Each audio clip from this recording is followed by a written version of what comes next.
Ang saging na saba ay isa sa pinaka-importanteng high-value commercial crops commodity dito sa Pilipinas. Bukod sa pinagkakakitaan ito ng ating mga magsasaka, ang saging na ito ay pinaniniwalaang napakayaman sa potassium. At alam po natin ang gamit ito, yung pong sikat na banana Q. Subalit, nang dumating ang sakit na tinatawag na buktok disease of banana, yan na po nagkaproblema ang ating mga magsasaka. Ano po ba ang buktok disease of banana? Paano po ito nagsimula? Paano kumalat?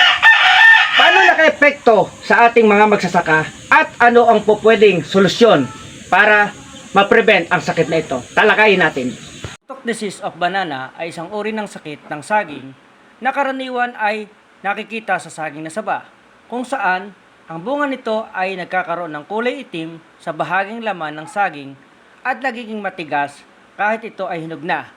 Ang sakit na ito ay bunga ng bakterya na tinatawag na Pseudomonas solanacearum at tinatawag ding Ralstonia solanacearum.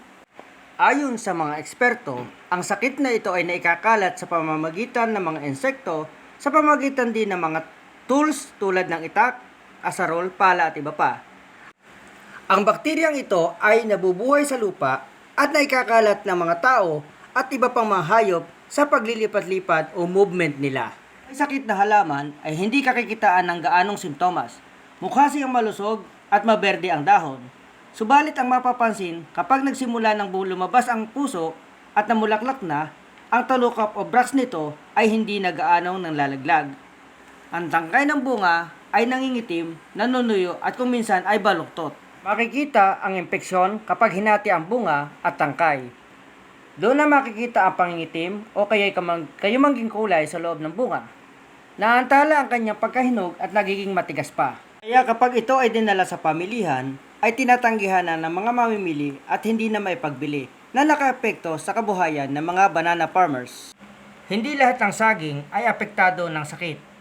Dahil sa mataas na demand nito, nagkaroon ng arrangement ang mga mamimili at magsasaka na kung may infected na produkto, ito ay hindi nababayaran. Kaya ang mga magsasaka ay sinisiguro nilang hindi na magdala ng saging na may sakit sa pamilihan upang hindi na dumagdag sa gastos at upang hindi na rin kumalat ang naturang sakit. Nito lamang ika-4 ng Marso 2025, ang Regional Crop Protection Center Region 4A kasama ang Agricultural Production Coordinating Office o APCO, Office of Provincial Agriculturist Batangas, at ang aming tanggapan ang Municipal Agriculture Office ng Sugbo ay naglusad ng isang proyekto na tinatawag na Technodemo on the Prevention of Buktok Disease of Banana sa Barangay Latag.